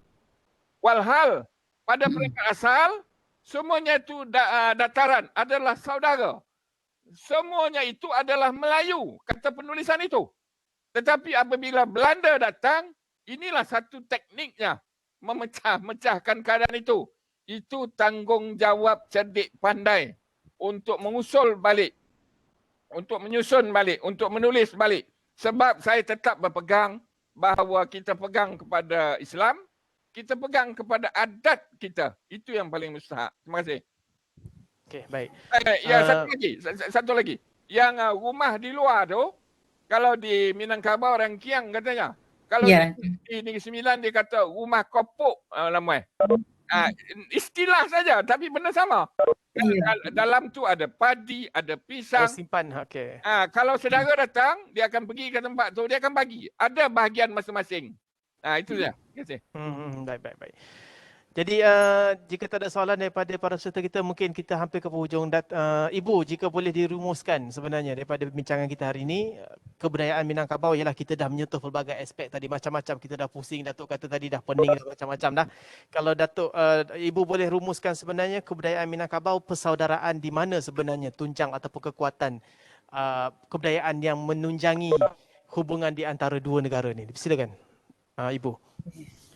Kalau saya lihat di dua negara ini, kalau Datuk Rais Yatim itu ya, itu menteri dulu ya. Kalau dia datang ke Padang, sampai sekarang dia kalau datang tuh seperti orang Minang datang ke pulang kampung. Jadi pulang kampung. Jadi bagaimana orang Minang yang merantau, jadi saya masih menganggap orang Minang yang berada di Negeri Sembilan itu adalah perantau-perantau Minang yang dari Minang itu datang ke sana. Jadi kalau dia pulang kampung dan kita pun menganggap mereka itu adalah saudara kita. Orang kampung awak tuh, pengen merantaunya ke situ. Jadi kalau dia pulang, dia menjadi orang Minang gitu. Sampai di tanah Minang dia akan menjadi orang Minangkabau. Begitu ya, silaturahmi yang paling orang Minang tuh yang paling kuat itu adalah bagaimana dia merasakan, mengakui dia orang Minang. Ketika dia mengatakan orang Minang dan orang ada berbahasa Minang yang dia lihat bahasa orang yang mengucapkan bahasa Minang yang asli keturunan Minang sama yang tidak itu kan beda. Dia akan bisa membedakan. Oh ini bukan orang Minang. Orang Batak berbahasa Minang itu beda. Orang Jawa bahasa Minang itu beda. Kalau orang Melayu berbahasa Minang itu hampir sama. Karena itu yang tadi kita katakan bahwa di Negeri Sembilan orang Minang. Jadi kalau misalnya berbahasa segala macam tuh, walaupun kadang-kadang kita menggunakan bahasa yang cepat ya, tetapi sebenarnya rumpunnya itu juga. Jadi rumpun antara Minangkabau di Indonesia, khususnya Sumatera Barat, Pulau Sumatera ya, dengan di Malaysia, Negeri Sembilan, itu menurut saya itu masih bersaudara. Jadi masih ada talian saudara yang kita tidak bisa pupuskan, tidak bisa lepaskan begitu saja. Jadi tidak bisa kita mengatakan itu orang Malaysia, tetapi orang Minang. Kalau orang Minang mengatakan dirinya orang Minang, dia tidak akan memakai istilah-istilah lain di dalam dirinya, kecuali administrasi negara. Administrasi negara memang harus kita mengatakan kita Indonesia. Dan Datuk Rusli misalnya, Anwar misalnya, saya orang Malaysia. Tetapi ketika kita bertemu dengan orang Minang, kita akan mengatakan saya orang Minangkabau. Jadi itu yang silaturahminya itu yang kekuatan itu yang ada pada masing-masing. Kenapa Datuk bahasanya, kemudian Anwar bertemu dengan saya dulu tuh si Zul yang orang-orang Minang, Datuk Rais contohnya kalau pergi tuh, "Kemana tadi kok?" Jadi bangunan pokok lah sudah taman budaya kok. Kan dia ada membangun-bangun, kalau pergi ada yang kurang Datuk Rais dia membantu. Misalnya nanti saya kasih 10.000. Alah sudah bangunan tuh, alah sudah rumah gadang nama gue di situ. Jadi itu cara dia berbicara pun memang seperti orang. Saya ingat Datuk Rais Abdul Karim ya, yang dulu rektor Night Chancellor di USI pertama. Nah itu beliau melihatkan kepada saya ibunya berpakaian adat Takuluk Kompong tuh Datuk. Jadi berarti dia orang asal dari Payakumbuh itu. Pakai Takuluk Kompong itu dia, ini katanya gini, Neng, ini ibu saya ketika menikah katanya. Pakai Takuluk Kompong itu. Saya terkejut. Makanya ketika itu beli ini di Minang. Ketika pakaian-pakaian Minang yang ada di Fakultas Seni dan Musik itu kan itu tuh. Artinya yang dibeli ketika anak Datuk Rais kawin itu, terus kita langsung membeli pakaian itu sebanyak itu pakaian ya yang dibeli ya. Itu memang khas Minangkabau. Tapi Takuluk Kompong itu dari Payakumbuh. Jadi pakaian-pakaian itu beda-beda juga setiap negeri-negeri ya. Kalau nagari, kalau di sana kan negeri. Kalau sana nagari-nagari di Minangkabau itu beda-beda. Jadi kreativitasnya nampak masing-masing negari. Baik, terima kasih Ibu. Sebelum saya minta Datuk Rosli mungkin merumuskan kita punya webinar kebudayaan serumpun, kebudayaan Minangkabau, hubungan persaudaraan dua negara. Jika ada soalan-soalan lain daripada peserta, terus silakan. Saya mungkin tak ada. Okey Datuk, sebenarnya untuk merumuskan sebenarnya daripada topik kita hari ini dengan tema besar itu, kebudayaan Minangkabau persaudaraan dua negara daripada Datuk untuk mengulas dan terusnya menutuplah sesi webinar kita pada hari ini. Baik, saya nak sentuh sikit. Ada satu soalan yang saya nampak tadi bahawa upacara di beting beras basah ada trombonya yang disebutkan di situ yang saya nampak tadi. Adakah benda itu masih lagi diteruskan? Saya lihat di Perak benda tu dah diubah suai, saya tengok. Tapi saya melihat benda tersebut adalah untuk mengangkat darjat raja tu, daulat raja tu sebenarnya. Dan tidak ada tujuan-tujuan yang lain. Sebab Raja Perak ni adalah keturunan yang cukup hebat. Itu yang sebenarnya. Dan kemudian kalau saya boleh rumuskan apa yang kita bincangkan pada hari ini, saya tetap mengatakan bahawa terasnya adalah Islam. Islam yang pertama. Teras yang kedua adalah adat. Yang ketiga adalah budi. Adat Islam, adat, budi. Dalam budi itu ada akal, sopan, santun dan macam-macam lagi. Jadi berlindunglah kita daripada 3 perkara itu. Dan kalau kita berlindung daripada 3 perkara itu, indah akan sasek kita dah sebenarnya. Ya, sebab 3 perkara itulah yang mengangkat. Tidak semestinya orang Minang saja. Orang Bugis pun, orang Jawa pun, ya, orang Rao pun, maknanya Islam, adat, budi. Adab ada dalam tu. Bahawa adab itulah yang mencorakkan sesuatu buah negara, suku ataupun kaum itu sendiri. Dan kemudian satu lagi, janganlah kita terpisah kerana batas-batas politik. Kita kena cantumkan atas dasar Islam, atas dasar adat, atas dasar budi, adab dan sopan itu sendiri. Saya mohon ampun dan maaf jika ada terkasar bahasa. Berkelok jalan kedai banyak kuini. Segala yang elok bawalah balik, segala yang buruk kuburkan di sini. Terima kasih. Baik, terima kasih Yang Bahagia Profesor Madya Datuk Paduka Dr. Muhammad Rosli Saudin. Panel kita hari ini bersama-sama membincangkan tentang tajuk kebudayaan terantau serumpun, kebudayaan serumpun, kebudayaan Minangkabau bersama negara. Terima kasih kepada Datuk dan tidak dilupakan tetamu istimewa kita yang sama-sama membincangkan topik yang berusaha Dr. Noresti Adnan, pensyarah daripada Universitas Negeri Padang. Ibu, sebelum kita tutup, saya nak tanya sebenarnya. Kalau Malaysia, ini antara benda lah sebelum kita akhiri. Di Malaysia kalau doktoratnya tu PhD-nya DR saja. Kalau Indonesia DRAA tu A tu apa? Ibu yang hujung tu. Oh gini. Oh ya, gelar. Ibu ketika tamat dulu kuliah di Institut Seni Indonesia Yogyakarta, itu mendapat gelar doktoranda Nerosti kan gitu. Kemudian mengambil S2 di UGM, Gajah Mada University, saya dapat gelar tuh MHum, Magister Humaniora. Kemudian setelah kuliah di UM, PhD, nah itu ditambahkan saja lagi PhD. Jadi gelarnya di Indonesia itu seperti itu, Doktoranda Nerosti MHum PhD. Jadi kami di Indonesia tidak memakai nama ayah, tidak cenderung, tidak karena betul. Ya Indonesia ini karena dia semuanya sama kan ya. Padahal kita harusnya kan Nerosti binti Adnan itu kan betul ya. Tetapi nama saya di dalam dinas bertugas hanya Nerosti, ijazah juga Nerosti. Jadi karena ayah dulu tidak membuat Nerosti Adnan, jadi Nerosti. Jadi ketika saya pergi ke Malaysia, banggalah saya mencantumkan nama ayah saya tuh Nerosti Adnan. Ibu hanya menggunakan Nerosti Adnan itu ketika berada di Malaysia? Ya, di Malaysia. Baru pertama menggunakan Adnan itu di Malaysia. Lepas itu Facebook semuanya saya pakai Nerosti Adnan. Ya. Okey, mana saya baru jelas sekarang ni sebenarnya DRA di depan tu tidak merujuk kepada PhD. Itu merujuk kepada Dr. Randas, maksudnya yang kelulusannya sebelumnya. Degree, doktoranda, gelarnya doktoranda.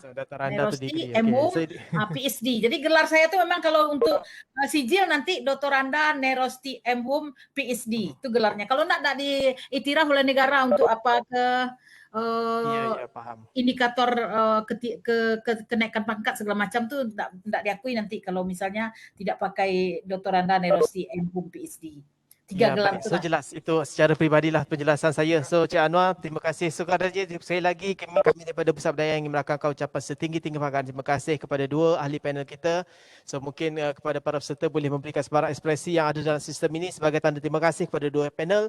Dan jika boleh saya rumuskan di sini secara ringkas daripada topik yang kita bincangkan, semua yang kita bincangkan sini persaudaraan, perbincangan juga hubung kait kita ni berteraskan agama sebenarnya. Jika dirujuk selain pada agama itu bukan saja sesama agama seperti mana Datuk sebut tadi, sebenarnya kita juga perlu Allah ciptakan kamu daripada suku-suku yang berbeza dan juga kamu supaya kamu kenal dan juga beramal mesra. Maksudnya walaupun bukan agama yang sama, kita tetap kena celebrate, tetap kena raikan, tetap kena hormat menghormati, apatah lagi daripada rumpun yang sama ataupun daripada suku ataupun kebudayaan yang sama.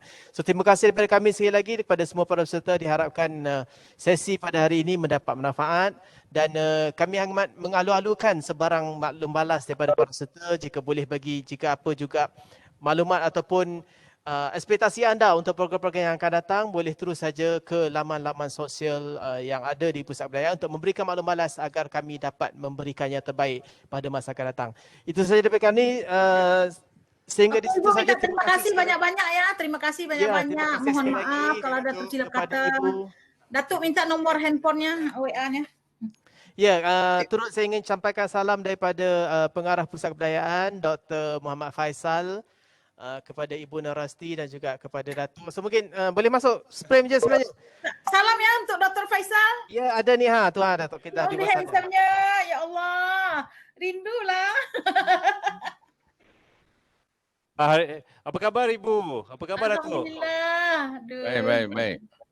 Terima kasih kerana sudi bersama-sama dengan Pusat Kebudayaan UPSI menjayakan program kita pada hari ini ya.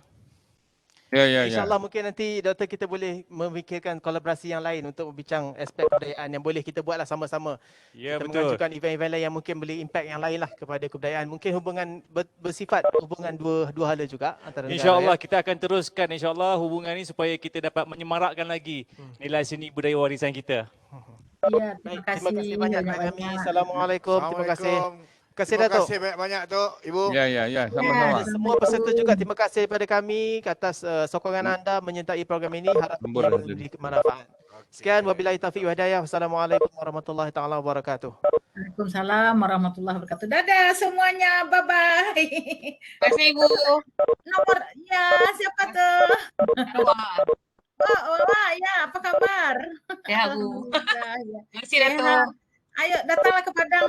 Ibu kalau sudah ke Padang, aman Datuk. Datuk, nanti nomor Datuk saya minta dengan Anwar ya. Ya. Oh, tak boleh. Tak boleh reload. Google Form tak boleh reload. Need permission.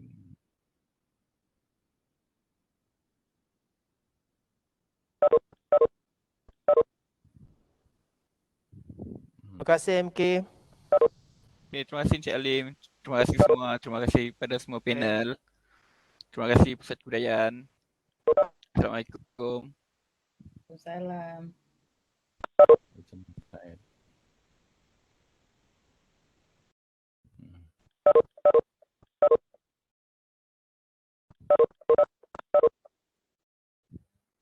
Tak boleh.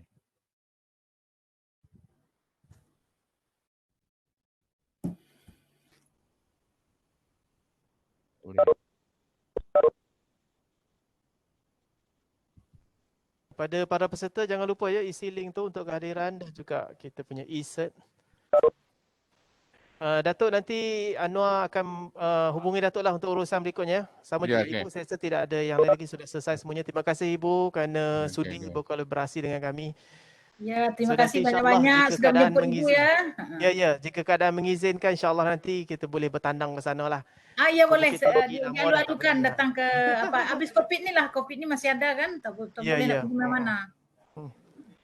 Cuma program kita ni selalu macam dengan Datuk Rosli sebelum ni kan UIA ada jemput Datuk Ya. Tidak berpatih. Itulah maksudnya kita dalam kumpulan Majlis Kebudayaan Universiti tu nampaklah maksudnya. Ibu pun sama hari tu ada dengan program KAB College Amandia Baki. KAB ya. Nanti 18 hari bulan juga ada. 18 hari bulan. Ya. Tak apalah maksudnya.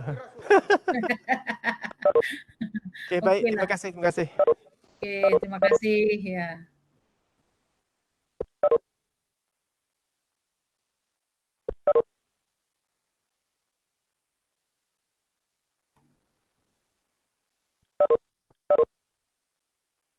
Tak boleh nak ni.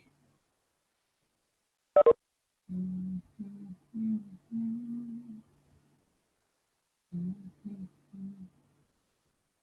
mana bolehnya?